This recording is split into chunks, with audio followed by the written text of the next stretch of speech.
Oke, selamat datang di pembahasan, selamat datang di tutorial deep learning berikutnya. Yang sebelumnya kita membahas tentang linear regression. Kali ini kita akan membahas tentang logistic regression. Apa bedanya linear regression dengan logistic regression? Meskipun namanya logistic regression, sebenarnya ini mendekati classification ya.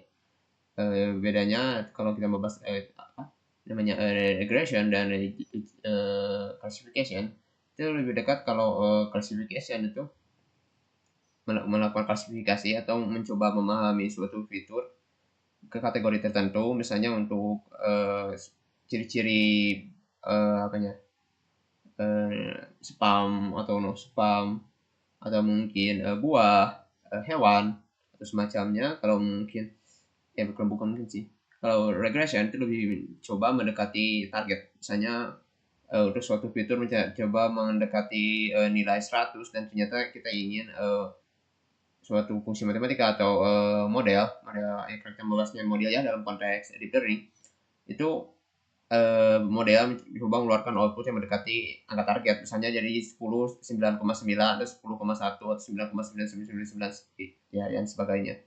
Oke, aku tidak akan banyak bahas tentang teori di sini karena memang ini sangat sederhana. Itu hanya linear regression dan sigmoid output. Ini oh ya, untuk pertama kalinya kita menggunakan activation ya di sini ya. Disebut sendiri termasuk activation dalam neural network. Ya dulunya sih memang pakai sigmoid ya di tengah layers. Namun akhir ini lebih bukan akhir ini sih. Dalam neural network modern itu lebih dekat dengan ReLU. Karena ReLU lebih singkat dan ringan. Ya tanpa basa-basi lagi, mari kita mulai. Oke. Kita mulai asumsikan bahwa extract adalah data dummy. Oh iya, untuk kali ini kita akan pakai listener, kita pakai NumPy. Kenapa? Karena ya sebenarnya sih bebas sih mau pakai apa aja selama itu namanya. Ya kalau NumPy itu lebih mungkin kita atau memaksa kita untuk mendekati, untuk menjauhi API atau autograd. Oh iya, aku belum bahas tentang autograd ya. Ntar deh.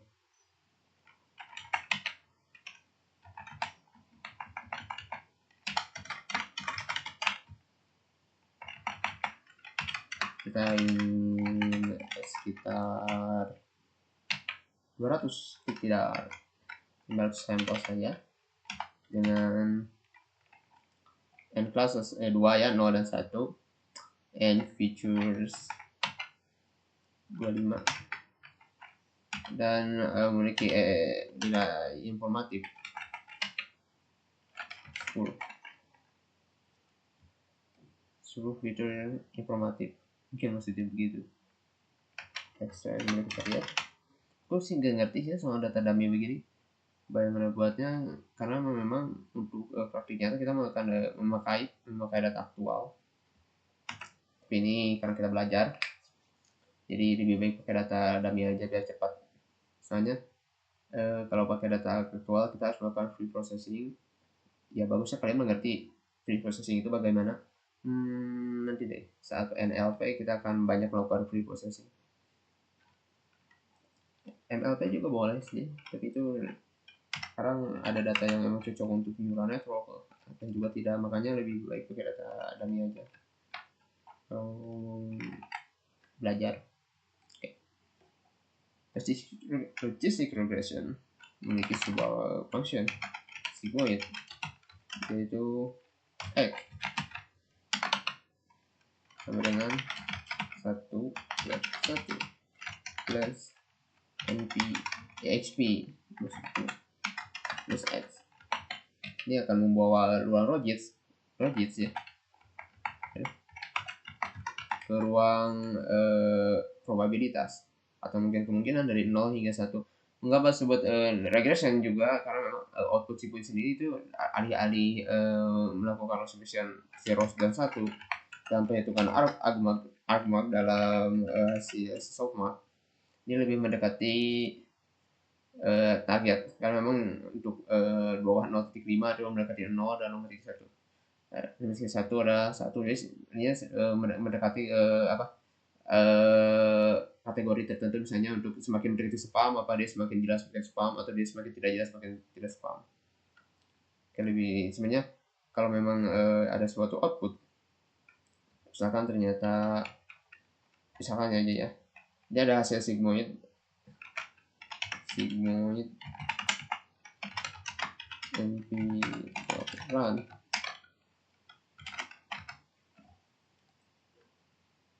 apa yang salah, oh maaf, biasa. Nah ini dia, ini hasil sigmoid. Dan kalau kita ini lihat zeros atau zero dalam bentuk zeros apa satu, kita mungkin hanya menulisnya begini. Bentar, kira-kira bisa tidak pakai algo? Kayaknya nggak bisa deh. Apakah dia bisa? Oh iya, tentu akan jadi aneh ya. Terus karena memang dalam satu probabilitas senjatanya ada satu pada indeks 0. Oke, bukan ya. Paling kalau mau ingin berubah jadi specification, hanya berubah yang seperti ini.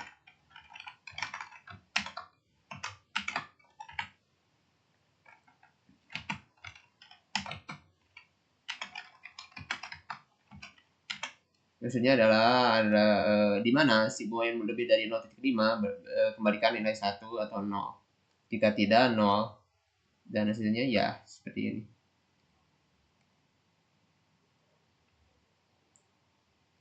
Oh, run menghasilkan nilai. Ya, tentunya begini. Karena memang yang 0,4 ya, biar ada 0.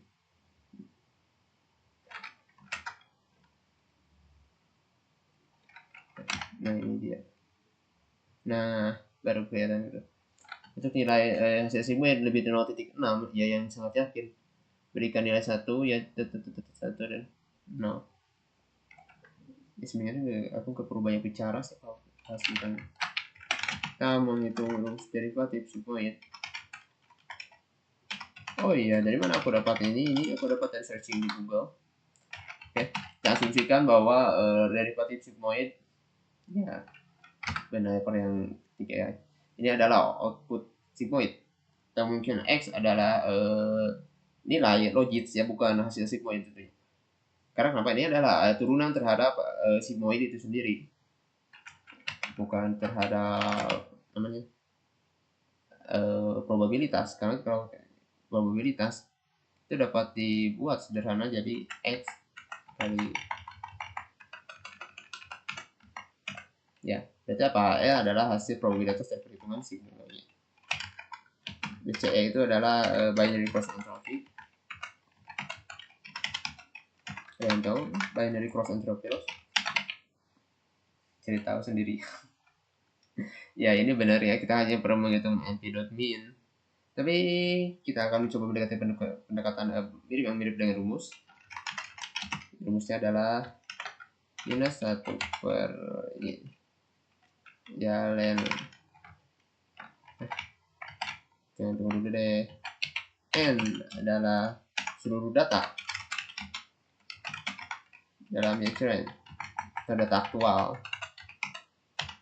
kali. Sebenarnya memang benar kayak menghitung min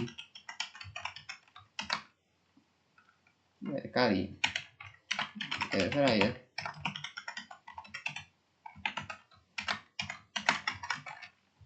Kali direct log tambah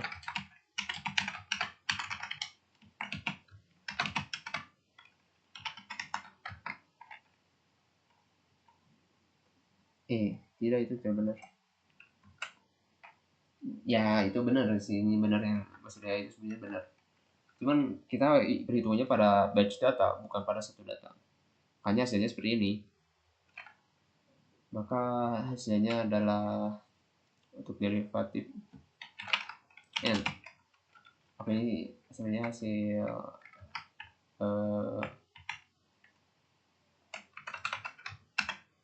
bisa lihat di Google sih.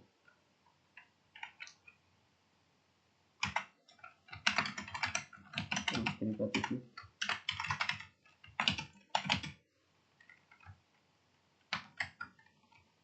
Iya, begini. Kita begini. Rumus turunan pada binary cross entropy. Bagaimana ya? Oh ya, dalam neural network sendiri kita tahu bahwa backpropagation itu merupakan chain of rule. Sebenarnya itu pernah dilatih kemarin, tapi di sini akan terlihat semakin jelas bagaimana chain of rule kerja. Untuk sini aku tidak akan membuat multi-layer di logistic regression karena lebih baik itu dimasukkan ke multi-layer perceptron atau neural network sesungguhnya nanti setelah ini. Kenapa? Karena kita mulai menggunakan activation. Aku akan sedikit bocoran bahwa rumus activation pada rel itu ada seperti ini. Return maaf np.maximum np.random.normal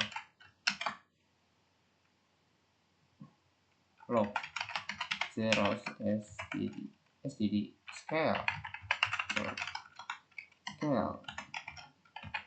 ya standar deviasi dari 0.1 dan size kita anggap aja kita punya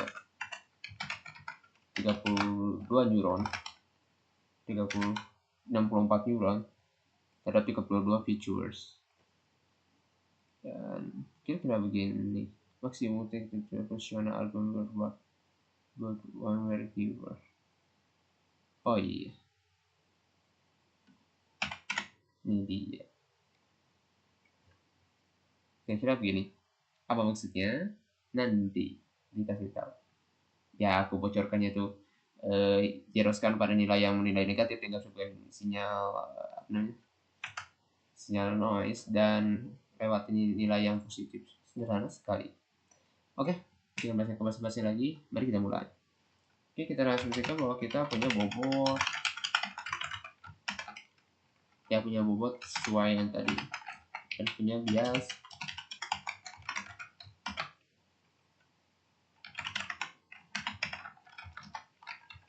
yang satu. Saya punya LR nilai 0.1 dan kita melakukan training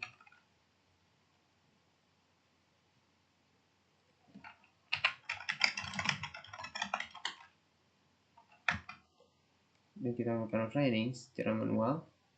Ini dia history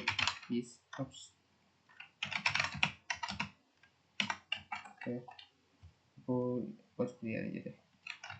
For f of in range saya ingin melakukan sebanyak 200 looping, kita lakukan forward subsumoid Fred ya, itu dia benar dia.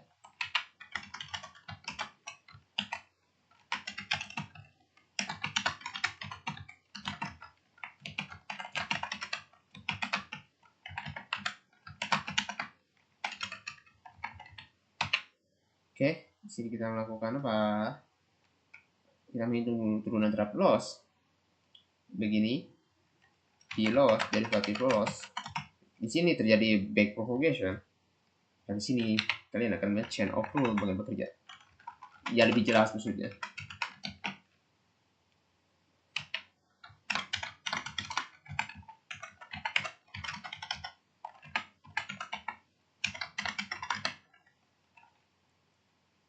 Ya, saya dapat. Dan sini di derivatif sigmoid chain of rule terjadi. Bagaimana kita menghitung turunan terhadap sigmoid terlebih dahulu dan ternyata kita melakukan chain of rule perkalian ya chaining dengan derivatif loss. Nah, dapatkan derivatif sigmoid untuk fungsi selanjutnya. Misalnya dia mundur ke bias ya, kita mundur dari back propagation berarti mundur dari operasi sebelumnya yaitu jadi kalau sini di loss ke sigmoid ke add tambahkan sesudah dot dan baru dot. Oke, dot one B. Ini ada turunan terhadap R itu 1